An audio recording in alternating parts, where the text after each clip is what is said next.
அத்தனை பேரும் அல்லம்படி 6 முதல் 60% வரை ஆடித் தள்ளுபடியுடன் சூப்பர் சரவணா ஸ்டோர்ஸ், சென்னை, மதுரை, கோவை. தமிழ்நாட்டில் பார்த்தீங்கன்னா ஏதாவது ஒரு பிரிவினைவாத சக்திகளோட தூண்டுதலோட தான் எப்படியாவது வந்து தேசியவாத கட்சிகளோட கால் இங்கே ஊண்டிடக்கூடாது என்பதற்காகவே இங்கே இருக்கிற அரசியல் கட்சிகள் வந்து அரசியல் பண்ணிட்டு இருக்கிறாங்க. காங்கிரஸ் இப்போ வந்து கொஞ்சம் கொஞ்சமாக தேய்ந்து இது சொல்லுவாங்க இல்லையா, கட்டெரும்பு தேஞ்சு கழுத தேஞ்சு கட்டெரும்பான கதை மாதிரி பார்த்தீங்கன்னா அவங்க வந்து அப்படியே ஒரு மாநில கட்சி கீழே வந்து லோக்கல் பாடி செலெக்ஷனில் மட்டுமே கான்டெஸ்ட் பண்ணுறக்கூடிய கட்சியாக மாறிட்டாங்க. ஆஸ்திரேலியாவில் பாருங்க, அந்த வந்தே மாதரம் பாடலை நான் கேட்டேன். அதில் கம்போஸ் பண்ணி அதை வந்து கண்டக்ட் பண்ணுறவர் வந்து ஒரு எனக்கு தெரிஞ்சு ஒரு இந்திய நாட்டை சார்ந்தவர், இந்திய வம்சாவளியை சார்ந்தவர் மாதிரி இருக்கிறாரு.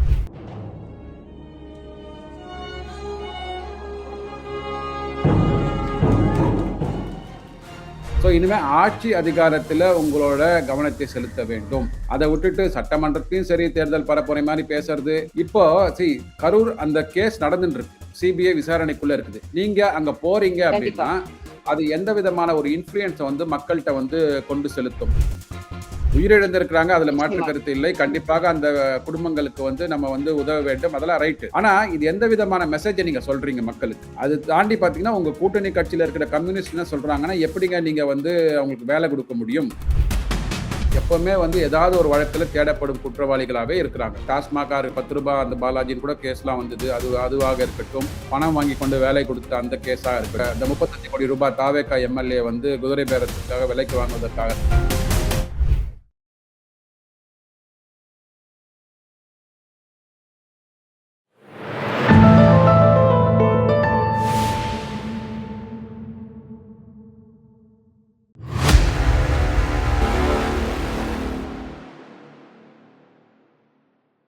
தாமரை டிவி நேயர்களுக்கு அன்பான வணக்கம். இன்று இந்த நேர்காணலில் சிறப்பு விருந்தினர் அரசியல் விமர்சகர் chartered account CAV Subramaniam sir அவர்கள் நம்மோடு இருந்திருக்கிறார். சார் வணக்கம். சார் வணக்கம். தமிழ் வணக்கம்.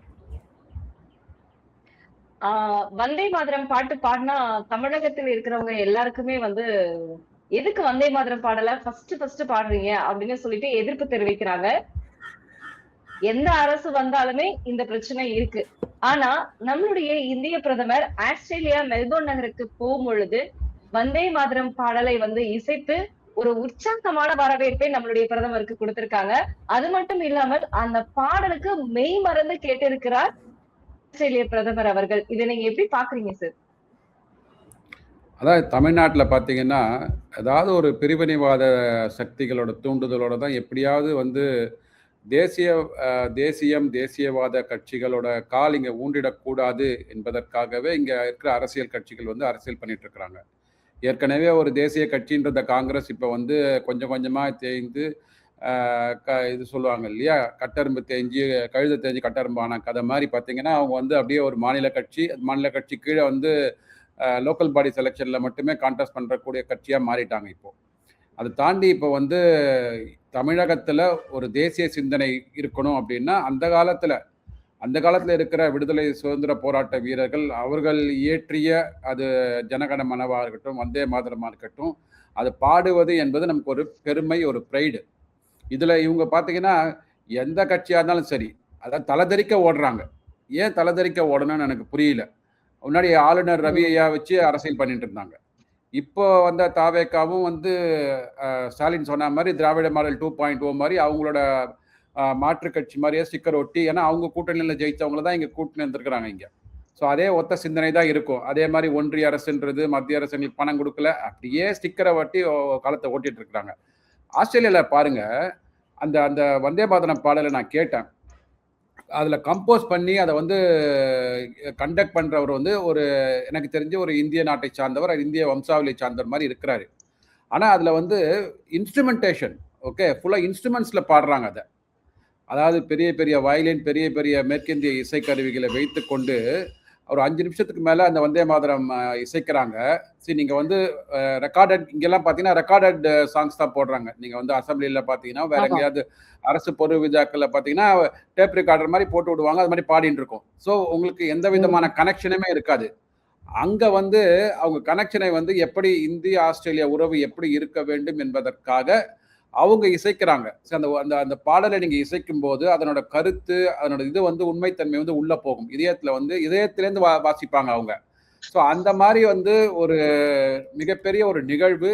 அதுவும் அண்டை நாட்டுல, வெளிநாட்டுல நடக்குது. வெளிநாட்டுல வந்து நம்ம நாட்டு கீதத்தை பாடுறாங்க அப்படின்ற போது கண்டிப்பா வந்து இது அனைத்து 145 கோடி இந்தியர்களுக்குமான ஒரு பெருமையா தான் நான் பார்க்கிறேன். அதை வைத்துக் கொண்டாவது, அதை பார்த்தாவது இங்க இருக்கிற தமிழக அமைச்சரவையா இருக்கட்டும், தமிழக முதலமைச்சர் ஜோசப் விஜயா இருக்கட்டும், கொஞ்சமாவது மாறி வருங்காலங்கள்ல அனைத்தையும் பாடுங்க. தமிழ் தாய் வாழ்த்து முக்கியம், தேசிய கீதம் முக்கியம், வந்தே மாதரம் முக்கியம், எல்லாத்தையும் மக்களுக்கு சொல்லிக் கொடுங்க. ஏன்னா இந்த 145 அதாவது மற்ற மாநிலங்கள்ல சுதந்திர போராட்டத்துல வீரர்கள் ஈடுபடாம தமிழகத்துக்கு, இந்தியாவில் இருக்கிற தமிழகத்துக்கு விடுதலை கிடைச்சிருக்காது. அதே மாதிரி இங்க இருக்கிறவங்க போராடாம அங்க இருக்கிறவங்க விடுதலை கிடைச்சிருக்காது. எல்லாம் ஒண்ணுதானே.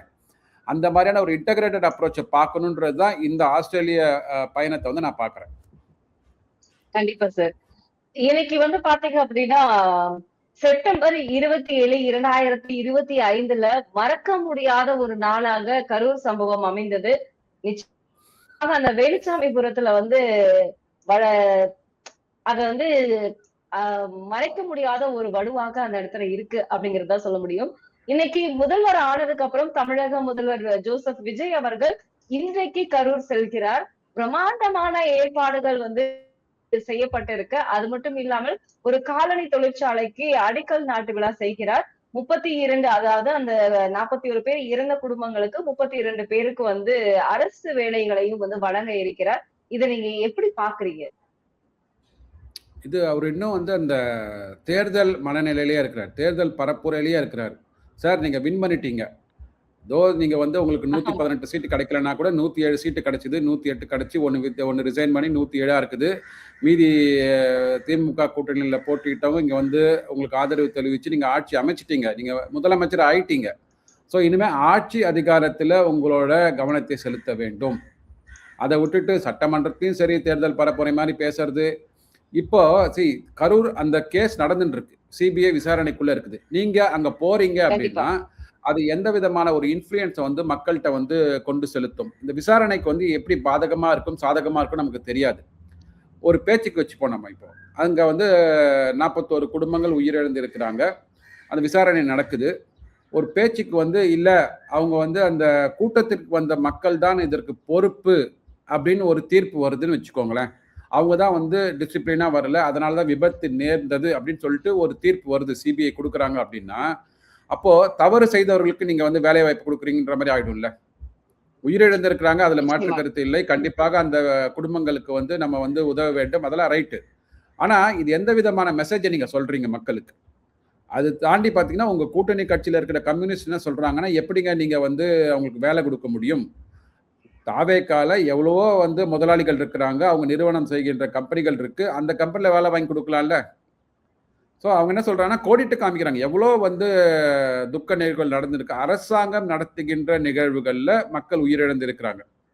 ஓகே, அரசாங்கம் வந்து இப்போ இல்லைன்னா வந்து மக்கள் போராட்டத்தில் வந்து ஸ்டெர்லைட் அந்த ஆலை துப்பாக்கி சூடு அதில் ஒரு 13 பேர் இறந்திருக்கிறாங்க. அந்த வாச்சாத்தி சம்பவங்கள் 1992 அங்கே வந்து கிட்டத்தட்ட ஒரு 150-200 காவலர்கள்லாம் போயிட்டு உள்ள பூந்து பெண்களை வந்து பாலியல் பண்ணியிருக்கிறாங்க. அதில் 18 பேர் கிட்ட இறந்து போயிருக்கிறாங்க. அவர்கள் குடும்பத்துக்கு என்ன வேலை வாய்ப்பு கொடுத்தோம்? ஒன்றும் இல்லை. ரீசெண்டாக இந்த கள்ளக்குறிச்சி அந்த விஷச்சாராயம் என்னாச்சு? அதில் 65 பேர் கிட்ட இறந்தாங்க. அவர்களுக்கு என்ன ஆச்சு? அவங்களுக்கு வெறும் 10 லட்ச ரூபா கொடுத்து நீங்கள் வந்து வாய் அடிச்சிட்டீங்க. 10 லட்ச ரூபா போருமா? இல்லை அதே 10 லட்ச ரூபாய் இங்கே கொடுத்துருக்கலாம் இல்லையா? ஸோ அதனால் வந்து இது ஒரு தவறான ஒரு முன்னுதாரணத்தை வந்து ஜோசப் விஜய் அவர்கள் கற்பிக்கிறார்கள். எஸ், உங்களுக்கு வாக்களித்திருக்கிறாங்க, அதுக்கு நீங்கள் நன்றி உணர்வோடு இருக்கணும், அது தனிப்பட்ட முறையில் இருங்க. But not as a head of the state. Head of the ஸ்டேட்ன்ற போது இங்கே இருக்கிற அனைத்து 8 கோடி மக்களுக்கும் நீங்கள் என்ன ஒரு முன்னுதாரணத்தை கொடுக்குறீங்க? ஸோ அதான் மிக முக்கியமான கேள்வியாக இருக்குது. அதற்கு வந்து அவர் பதில் சொல்லணும். பதில் சொல்லாமல் எப்பவுமே கடந்து போகிறாங்க. அவங்க கேள்வி கேட்டால் வந்து உடனே வந்து மோடியை கம்பேர் பண்ணி அவர் பதில் பேசுகிறாரான்றாங்க. சரி, சட்டசபையில் போயிட்டு ஒரு பதில் கொடுப்பாருன்னு பார்த்தாருன்னா உடனே வந்து கையெல்லாம் அப்படி காமிக்கிறார் அவர். ஸோ அந்த சைகை பாஷையை வைத்துக்கொண்டு, இல்லைன்னா வந்து அங்கே வந்து தொட்டவனை விட மாட்டோம், தொட்டா விட மாட்டோம், தொட்டுப்பாரு, இதெல்லாம் சார், அதாவது ஸ்டோரி, ஸ்க்ரீன் பிளே, டைரக்ஷன் எல்லாம் ரெடியாக இருக்குது. இன்னைக்கு சாயங்காலம் வெறும் ஒன்றும் இல்லைங்க, ஆக்ஷன் கேமரா, ஸ்டார்ட் ஆக்ஷன் கேமராக்காக தான் வெயிட் பண்ணிட்டு இருக்கிறார். ஸோ அந்த மாதிரியான இது வந்து ஓகே, அது வந்து தமிழக மக்கள் அன்ஃபார்ச்சுனேட்லி நம்ம வந்து சினிமா கவர்ச்சியில் இருக்கிறோம். அது வந்து இன்னும் மாறலை நம்ம. அதனால அவருக்கு வந்து இன்னும் போகிற இடங்கள் எல்லாம் வந்து இந்த ரீல்ஸ் மோகலாம் இருக்குது. பட் இன்னும் ஓரிரு வருடங்கள்ல மக்கள் இதுல இருந்து வெளியில வருவதற்கான வாய்ப்புகள் இருக்குன்னு பாக்குறேன். நீங்க சொல்ற மாதிரி சார், இப்ப இன்னைக்கு அரசியல் விமர்சகர்கள் உங்களை போன்றவர்கள் வந்து கேள்வி எழுப்புறது பாத்தீங்க அப்படின்னா, அந்த 67 பேர் வந்து கள்ளச்சாராயம் குடிச்சு இறந்தவங்களுக்கு 10 லட்சம் அரசு தொகையில இருந்துதான், வரி பணத்துல இருந்துதான், மக்கள் வரி பணத்துல இருந்துதான் கொடுத்தீங்க. ஆனா இன்னைக்கு தமிழக முதல்வர் அரசு வேலை கொடுப்பதுல உங்களுக்கு என்ன பிரச்சனை இருக்கு அப்படிங்கிறதுதான் அரசியல் விமர்சகர், அது மட்டும் இல்லாமல் வந்து அந்த கட்சிக்கு வந்து கூட்டணிகளாக இருக்கக்கூடிய வந்து கேள்வி எழுப்புறாங்க. இது நீங்க எப்படி பாக்குறீங்க? அதாவது இவங்க ஏதோ சொல்லுவாங்க, சமூக நீதிக்கான அரசு, கரெக்ட்டுங்களா? நீங்க வந்து இந்த இப்ப இருக்கிற 32 பேருக்கு 41 பேர்ல 32 குடும்பங்களுக்கு நீங்க வேலை வாய்ப்பு கொடுக்குறீங்க. அதுல நம்ம வந்து அந்த கொடுக்கறத வந்து நம்ம வந்து கிரிட்டிசைஸ் பண்ணல. எப்படி இதற்கு மட்டும் கொடுக்கிறீர்கள் என்பதை கிரிட்டிசைஸ் பண்றோம். நம்ம நோக்கத்தை வந்து நம்ம என்னைக்குமே வந்து பழுதா பார்க்கல. அதனோட முறையை தான் பழுதாக பார்க்கிறோம். அதுதான் நீங்க ஒரு தப்பான முன்னுதாரணம் வைக்கிறீங்கன்றதா சொல்றோம். இப்போ அந்த கள்ளக்குறிச்சி விவகாரத்துல ஏன் வந்து நீங்க வந்து முன்னாடி இருந்த முதலமைச்சர் ஸ்டாலின் ஐயாட்ட வந்து வேலை வாய்ப்பு கொடுங்க, அரசாங்கத்துல வேலை வாய்ப்பு கொடுங்கன்னு ஏன் ப்ரெஷரைஸ் பண்ணல? மேடம், இது வந்து தாவேகா என்ற கட்சி அவங்க நடத்திய கட்சி கூட்டத்துல நடந்த ஒரு நிகழ்வு, சரிங்களா? அதற்கு வந்து நீங்க வந்து இது மாதிரி நிறைய முன்னுதாரணங்கள் இருக்கு. ஸோ அது மாதிரி நிறைய இடத்துல வந்து மக்கள் உயிரிழந்து இருக்கிறார்கள். அப்போ அந்த உயிரிழந்த குடும்பங்களோட வேதனையும் இந்த வேதனையும் நீங்க ஒன்னா பொருத்தி பார்க்கணும்ல. ஸோ அவங்க எவ்வளவு கஷ்டப்பட்டுட்டு இருக்காங்க, அவங்களுக்கு ஏன் நம்ம வந்து அரசாங்கம் வந்து உதவி பண்ணல? மக்கள் போராட்டத்தில் ஸ்டெர்லைட்ல வந்து 13 பேர் துப்பாக்கி சூடு பட்டு செத்து போயிருக்கிறாங்க. அவங்களுக்கு என்ன பண்றாங்க இவங்க? வாச்சாத்தி குடும்பத்துக்கு என்ன பண்றாங்க இவங்க? ஸோ அந்த மெரினால ஒரு சாகச விழா நடத்தினாங்க, விமான சாகச விழா நடத்தினாங்க பார்த்தீங்களா? அதில் 5-6 பேர் செத்து போனாங்க. அவங்களுக்கு என்ன? இதெல்லாம் அரசாங்கம் ஏற்படுத்துகின்ற நிகழ்வுகள்ல ஒரு மிஸ்மேனேஜ்மெண்ட் ஆகிருக்குது. அதனால இறந்து பேருக்கான அரசு பொறுப்பேற்க வேண்டும். தாவேகா என்ற கட்சி நடத்திய விழாவில் ஏற்பட்ட அந்த துயர சம்பவத்திற்கு தாவேகா என்ற கட்சி பொறுப்பேற்க வேண்டும். அப்போ இன்டைரக்டா என்ன சொல்றாருன்னா, இந்த 32 பேருக்கு வேலை வாய்ப்பு கொடுக்கறதுனால இந்த நிகழ்வு ஏற்பட்டதற்கு நாங்கள் தான் காரணம், அதற்கு பரிகாரம் தேடுகிறேன்னு ஒத்துக்கிறாரா அவரு? யாரு? இப்போ நீங்க வந்து ஒரு சம்பவம் நிகழ்ந்திருக்கு, விபத்து நிகழ்ந்திருக்கு, யார் வந்து அந்த இதை காம்பன்சேஷனை கொடுப்பாங்க மக்களுக்கு? யார் தவறு செய்திருக்கிறார்களோ அவர்கள் தான் வந்து முன்ன வந்து காம்பன்சேஷன் கொடுப்பாங்க, அந்த குடும்பத்துக்கு ஆறுதல் தெரிவிப்பாங்க, ரைட்டுங்களா? ஆறுதல்னா வாய் வார்த்தையில இல்லை. இதை மாதிரி ஒரு வேலை வாய்ப்பு கொடுக்கறது, இல்ல இது கொடுக்கறது, லாங் டேர்ம் எக்கனாமிக் பெனிஃபிட் கொடுக்கறது அப்படின்னு பார்த்தா, தன்னை ஒரு குற்ற உணர்ச்சி இருக்கிறதுனால தான், அந்த குற்ற உணர்ச்சி வெளிப்பாட்டு இருக்கிறதுனால தானே நீங்க வந்து அவங்களுக்கு வேலை வாய்ப்பு கொடுக்குறீங்க, அவங்க வாயை அடைக்கிறதுக்காக தானே கொடுக்குறீங்க நீங்க. இதுதான் வந்து பதில் சொல்லணும். கம்யூனிஸ்ட் தானே கேட்கறாங்க. இது வந்து ஒரு தவறான முன்னுதாரணம் ஆயிடுங்க. நீங்க வந்து தனியார் வேலை வாய்ப்பு வாங்கி கொடுங்க, ஒன்றும் பிரச்சனை இல்லை. பட் அரசாங்க வேலை வாய்ப்பு என்பது வந்து பொதுமக்கள் அனைவருக்குமான ஒரு சம உரிமை. அந்த சம உரிமையை வந்து தாவேகா என்ற கட்சியின் நிறுவனர், தாவேகா என்ற கட்சியின் தலைவர், இன்னைக்கு முதலமைச்சராக இருக்கிறார், அவர் எப்படி எடுத்து அங்க கொடுக்க முடியும்? And what basis, what grounds is got the authority to give? அவருக்கு வந்து அதாவது அரசியல்ல ஆட்சியில அவருக்கு உரிமை இருக்கிறது, பவர் இருக்கு. தார்மீக அடிப்படையில் அவருக்கு என்ன உரிமை இருக்கு? அதுதான் கேட்கணும் நம்ம. சட்டத்துல உரிமை இருக்குதுங்க, அவர் என்ன வேணா பண்ணலாங்க.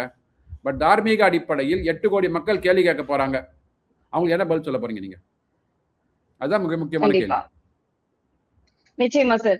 இன்னைக்கு வந்து பாத்தீங்க அப்படின்னா, தமிழக அரசு அதாவது தமிழக முதல்வர் கரூர் போறதுக்கு முன்னாடி செந்தில் பாலாஜியை கைது பண்ணிடணும் அப்படின்னு வந்து ஒரு செக் வச்சுதான் ஒரு பிளான் பண்ணாங்க. பட் வந்து அது நடக்கல. முன்ஜாமீன் கொடுத்து, நிபந்தனையான முன்ஜாமீன் கொடுத்து கோர்ட் வந்து தீர்ப்பு கொடுத்திருக்கு. இன்னைக்கு இன்னொரு விஷயம் என்ன அப்படின்னு பாத்தீங்கன்னா, திமுக தாவேகாவுக்கு செக் வச்சிட்டு இருக்கு, அதாவது உளவுத்துறை மூலமாக செக் வச்சிட்டு இருக்கு அப்படிங்கிற ஒரு செய்திகள் இன்னைக்கு வந்து ஜூபில வந்து வெளியாயிருக்கு. திமுக கையில தான் இப்ப வரைக்குமே உளவுத்துறை இருக்கு. விஜய் என்ன செஞ்சாலுமே திமுகவுக்கு அது வந்து பிளஸ்ஸா தான் போய் முடியும் அப்படிங்கிற மாதிரியான ஒரு செய்தி வெளியாயிருக்கு. இது நீங்க எப்படி பாக்குறீங்க? எனக்கு தெரிஞ்சு ஒரு மிகப்பெரிய ஒரு பிரமுகர், திமுகல முக்கிய நிர்வாகி, ஒரு பொதுக்கூட்டத்தில் பேசும்போது இன்னைக்கு இருக்கிற உயர்மட்ட வக்கீல்கள் இல்லை வந்து நீதிபதிகள்லாம் வந்து நாங்கள் போட்ட பிச்சையால் தான் படித்து மேலே வந்தாங்க அப்படின்னாங்க. கலைஞர் போட்ட பிச்சை தான் சொன்னார் அவர்.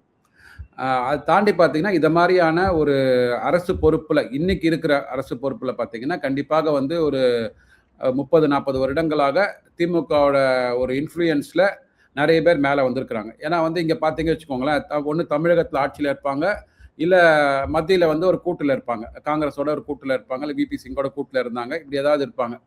ஸோ அதன் மூலமாக ஆதாயங்களை பயன்படுத்திக் கொண்டு நெறைய பொசிஷன வந்து வாங்கி குடுத்துருக்காங்க. ஸோ அப்படி இருக்கும்போது, ம். இவங்க இந்த ஸ்லீப்பர் செல்ஸ்ன்னு சொல்ற மாரி பார்த்தீங்கன்னா, நெறைய பேர் வந்து அரசாங்க இலாக்கால இருக்கிறாங்க. ஸோ அதன் மூலமாக இன்ஃபர்மேஷன்ஸ் கண்டிப்பாக வந்து இவர்களுக்கு வரும். ஸோ அதன் மூலமாக ஒரு உந்து சக்தி ஏற்பட்டு, இது மாரி வந்து உளவுத்துறை மூலமாக செய்திகள் வருது. அதை வச்சு தான் அவங்க காயின்ஸ் மூவ் பண்ணிட்டு இருக்காங்கன்னு வச்சுக்கோங்களேன். இப்போ ம். செந்தில் பாலாஜி, அசோக் இவங்க பார்த்தீங்கன்னா, always on a look out. எப்பவுமே வந்து ஏதாவது ஒரு வழக்குல தேடப்படும் குற்றவாளிகளாவே இருக்கிறாங்க. அது வந்து டாஸ்மாக் ரூ. 10 அந்த பாலாஜின்னு கூட கேஸ்லாம் வந்தது. அதுவாக இருக்கட்டும். இல்லன்னா வந்து அந்த வேலைக்கு பணம் வாங்கி கொண்டு வேலை கொடுத்த அந்த கேஸா இருக்கட்டும். இப்போ வந்து ம். அந்த ரூ. 35 கோடி தாவேகா எம்எல்ஏ வந்து குதிரை பேரத்துக்காக விலைக்கு வாங்குவதற்காக இருக்கட்டும். ஆமாம். ஸோ ஆல்வேஸ் இவங்க வந்து இவர்களுக்கு வந்து தோல்வியை ஏற்றுக்கொள்ள முடியவில்லை. அதுதான் மிகப்பெரிய ஒரு இதா இருக்குது. இதுலேருந்து பாடமாக இருக்கிறது. சார் அவங்க வின் பண்ணிட்டாங்க, விடுங்க அவங்கள.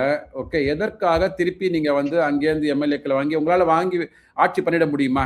உங்களுக்கு கிட்டத்தட்ட 57 கண்டிப்பா. எம்எல்ஏக்கள் தான் இருக்கிறாங்க. மீதி எல்லாருமே அங்க போயாச்சு. ம். இன்னும் கிட்டத்தட்ட ம். 60, 61 பேர வாங்கணும் நீங்க. விலைக்கு வாங்கி இது பண்ண முடியுமா? இந்த ஜனநாயகத்துல நடக்குமா? சாத்தியமா? அப்ப நீங்க என்ன சொல்லியிருந்தீங்க? இல்ல. அப்போ வந்து மத்திய அரசாங்கம் வந்து எல்லாமே வந்து பிஜேபி தான் குதிரை பேரம் வச்சு ஆட்சிய கவுத்துட்டாங்கலாம் சொன்னம்போது, இப்போ அதே சிந்தனையில தான் நீங்க வரீங்க நீங்க. இல்லைங்களா? ஸோ அதனால பார்த்தீங்கன்னா, இன்னைக்கு தேதியில கண்டிப்பாக செந்தில் பாலாஜி, அசோக் குமார் அவர்கள் மீது எஃப்ஐஆர் பதியப்பட்டிருக்கிறது. ஸோ ஆன்டிசிபேட்டரி பெயில் வாங்கியிருக்கிறாங்க. கண்டிஷனல் பெயில் வாங்கியிருக்கிறாங்க. இவர்கள் வந்து அதுக்கு சட்டத்தின் முன்னால் நிற்க வைக்கப்படுவார்கள். இன்னொன்னு it is closely attached with Karur. மெயினா அதுதான். அத பத்தி ம். நான் சொல்றாரு ஒரு மீட்டிங்ல. எங்க தலைவருக்கு கரூர்ல நேர்ந்த சம்பவத்திற்கு நாங்க பதிலடி கொடுப்போம் அப்படின்றாரு. சார் நீங்க அவ்வளவு வன்மம் 2 பேருக்குள்ள இருக்குது. இவங்களுக்கு தோல்வியை ஒத்துக்கொள்ள கண்டிப்பா. முடியவில்லை. இவர்கள் வந்து அந்த கரூர்ல வந்து இவங்க செஞ்ச சம்பவத்துக்கு இவங்களால வந்து வெளியில வர முடியல. சார் நீங்க எப்படி வந்து நீங்க அதிகாரத்தில் இருக்கிற ஒரு அமைச்சர், எப்படி நீங்க வந்து சட்டத்தை கையில் எடுத்துக்கொள்ள முடியும்? சட்டம் கையில இருக்குது. அத வந்து நீங்க பிரசன்ட் பண்ணணும். கேஸ வந்து கோர்ட்ல பிரசன்ட் பண்ணி, உயர்நீதிமன்றத்தில பிரசன்ட் பண்ணி, வாதி பிரதிவாதிகள் வந்து வைக்க வேண்டும். அங்க ஆவணங்கள் கொடுக்கப்பட வேண்டும். அதுல வந்து யார் குற்றவாளி, யார் நிரபராதின்னு தீர்ப்பு வந்ததுக்கு அப்புறம் தான் நீங்க எதாவது பண்ண முடியும். அதற்கு முன்னாடியே நீங்க வந்து ஒரு ப்ரீ ஜட்ஜ்டு ஒரு டிசிஷன் குடுக்குறீங்க அப்படின்னா, அப்போ வந்து ஏதோ ஒரு இன்ஃப்ளூயன்ஸ் பண்ற மாரி தானே இருக்கு இதெல்லாம். ஸோ உங்க கையில இருக்கிற அந்த நிச்சயமா. அதிகார இதெல்லாம் மையங்களை வைத்துக்கொண்டு யாரையோ கார்னர் பண்றீங்க மாதிரி தானே உங்களுக்கு தெரியுது. ஸோ செந்தில் பாலாஜியா இருக்கட்டும், அசோகா இருக்கட்டும், அவங்களை கார்னர் பண்றீங்க மாதிரி தானே இருக்குது இது. ஸோ இந்த பழிவாங்கும் அரசியலேருந்து முதல்ல வெளியில வாங்க. ஓகே. உங்களுக்கு மக்கள் வந்து ம். அதிகாரத்தை கொடுத்துருக்காங்க, ஆட்சியில் இருக்கிறீங்க, மக்களுக்கு நல்லதை பண்ணுங்க. அது நல்ல என்ன சொன்னதையாவது பண்ணணும் நீங்க. அஃப்கோர்ஸ் சொன்னதை பண்ண முடியாது உங்களால. இப்போ வந்து வாய்தா வாங்கிட்டீங்க. இருக்கிறதையாவது அப்படியே ஸ்டேட்டஸ் கோ மெயின்டைன் பண்ணி நல்லபடியா ஆட்சி கொண்டு வந்தா, வருகின்ற இடைத்தேர்தல்ல வந்து அட்லீஸ்ட் உங்களுக்கு 2, 3 சீட்டாவது கிடைக்கும். இல்லன்னா பார்த்தீங்கன்னா, கண்டிப்பா. இப்ப 7 சீட்டு காலியா இருக்குன்னு பார்க்குறேன். அதுல ஒண்ணுமே கிடைக்காம போகும் உங்களுக்கு. நிச்சயமா சார்.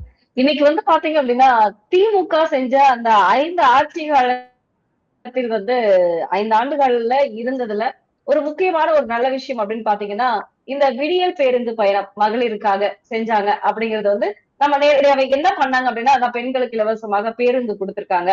அப்படிங்கிறத மட்டும் நம்ம வந்து சுட்டிக்காட்ட முடியும்.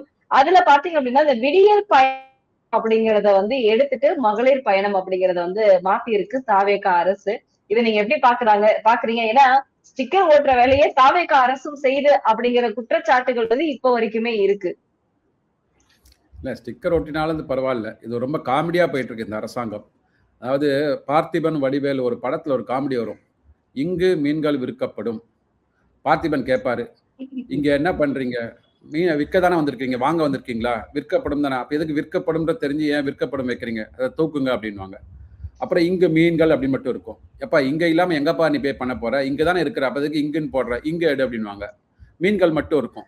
மீன் கீழ வந்து பார்த்தாலே மீனுன்னு தெரியாதா? இது என்ன திமிங்கலமா? ஸோ மீன்களே எடுன்னுவாங்க. அப்படியே வந்து வெள்ள போர்டா ஆயிடும். அது மாரி மகளிர் விடியல் பயணம்னு ஒரு திட்டம் இருந்ததுங்க. சரிங்களா? அது விடிஞ்சதோ, விடியலையோ தெரியல. உடனே விடியல் எடுத்துட்டாரு இவரு. இது உண்மையிலே நேர்ந்த சம்பவம். மகளிர் பயணம் அப்படின்னு இருக்கு இல்லையா? நேத்து மகளிர் பயணம் சொல்லிட்டு டிஜிட்டல் மோட்ல மாத்திட்டாங்க. என்னோட நண்பர் ஆமா. நேத்து வந்து பாரிமுனையிலேருந்து நேத்து வந்து மவுண்ட் ரோடுக்கு வராரு. பாரிமுனையிலேருந்து மவுண்ட் ரோடுக்கு வராரு.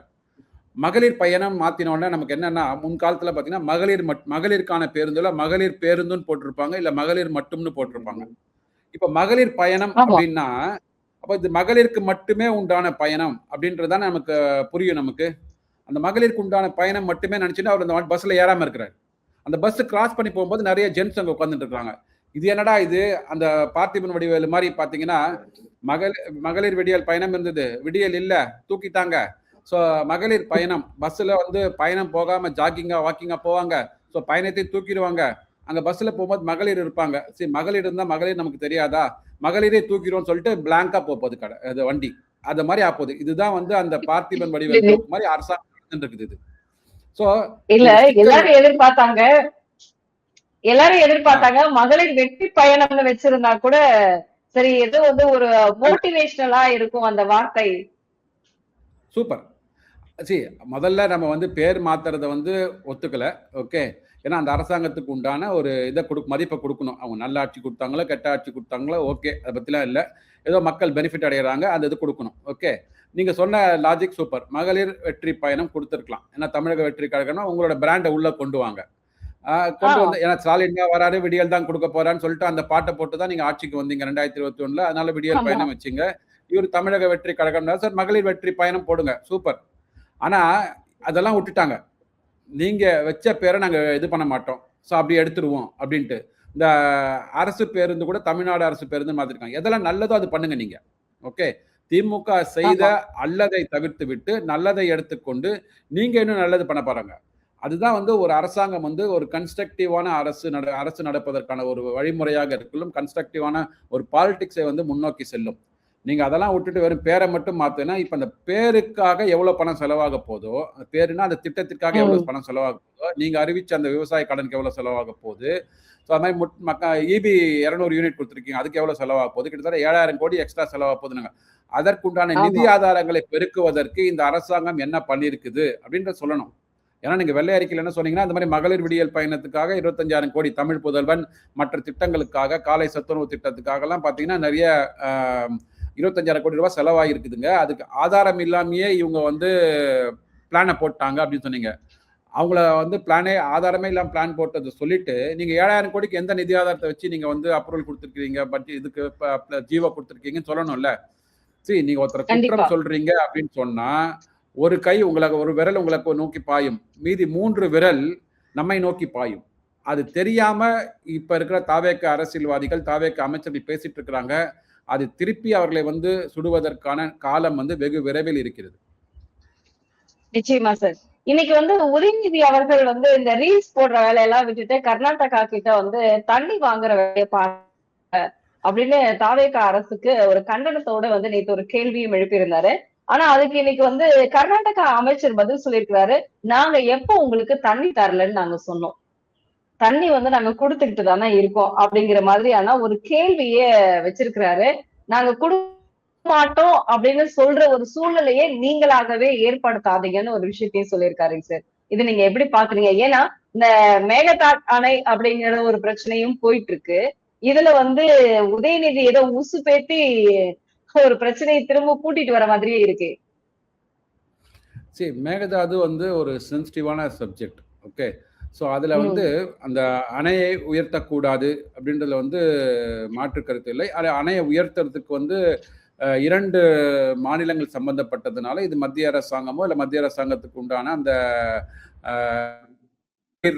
டிபார்ட்மெண்ட் ஜல்சக்தின்னு சொல்லுவாங்க பார்த்தீங்க இல்லையா, நீர்வளத்துறை, அவங்க வந்து முன்னின்று இது வந்து எந்த அளவுக்கு உயர்த்தலாம், எந்த அளவுக்கு உயர்த்தக்கூடாது, மழை வரும்போது எத்தனை டிஎம்சி வந்து தமிழகத்திற்கு கொடுக்கணும், எத்தனை டிஎம்சி அவங்க சேர்த்து வைக்கணும்ன்றதெல்லாம் வந்து வரைமுறை இருக்கு. சுப்ரீம் கோர்ட் ஆர்டரே இருக்கு.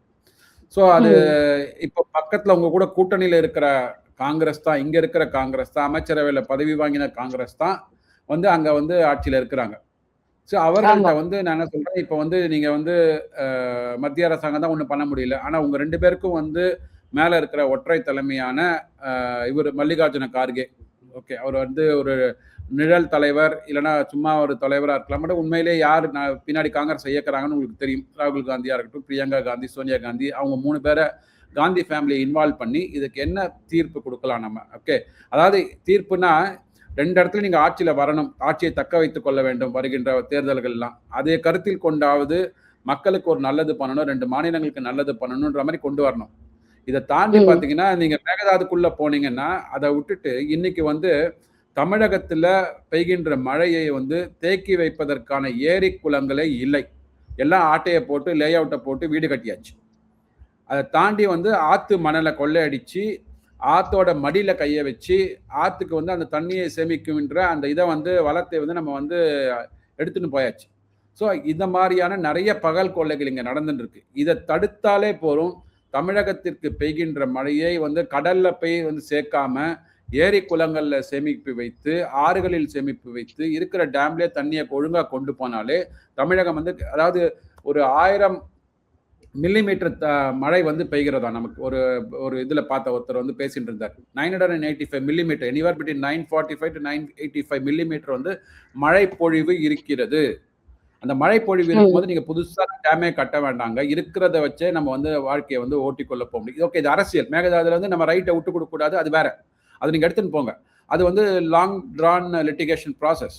ஆனா இங்க இருக்கிற மக்களுக்கு, டெல்டா விவசாயிகளுக்கு நீங்க என்ன பண்ண போறீங்க? நீங்க அங்க நீங்க திருநெல்வேலி பக்கம் போனீங்கன்னா ஆறுகளோட இது அளவே வந்து குறைந்து கொண்டு வருகிறது. நீங்க ஒரு 60 வருஷத்துக்கு முன்னாடி இந்த ஆறுகளோட லே அவுட்டை பாருங்க. ஆறுகளுக்கு வந்து எங்க ஆறுகள் ஆரம்பிக்கிறது, எவ்வளவு விட்ல இருக்கு, எவ்வளவு லென்த்ல இருக்குன்னா மெஷர்மெண்ட்ஸ் இருக்கும் ரெவென்யூ டிபார்ட்மெண்ட்ல. அதெல்லாம் எடுத்துன்னு வந்து அந்த மெஷர்மெண்ட்ஸை இன்னைக்கு நீங்க மெஷர்மெண்ட்ஸ் எடுத்தீங்கன்னா எவ்வளவு குறுகி வந்திருக்குன்னு பாருங்க. அப்ப எவ்வளவு அளவுக்கு லே அவுட் வந்து வீடு கட்டுவதற்கோ இல்ல தொழிற்சாலைகள் அமைப்பதற்கோ வேற ஏதாவது வந்து ஆக்கிரமிப்புகளோ நடந்திருக்குது இல்லையா? அதற்குண்டான ஒரு வெள்ளை அறிக்கையை கொடுங்க நீங்க. அப்ப தெரியும் உங்களுக்கு தமிழகத்துல வந்து தண்ணீர் ஏன் விரயமாய் கொண்டிருக்கிறது. விரயமாய் கடல்ல போயிருக்கிற நீரை வீட்டுக்கு கொண்டு வாங்க. முதல்ல அந்த வேலையை பண்ண ஆரம்பிச்சுட்டு பேரலா மேகதாதுக்கு ஃபைட் பண்ணீங்கன்னா மக்கள் உங்களோட துணை நிற்பாங்க.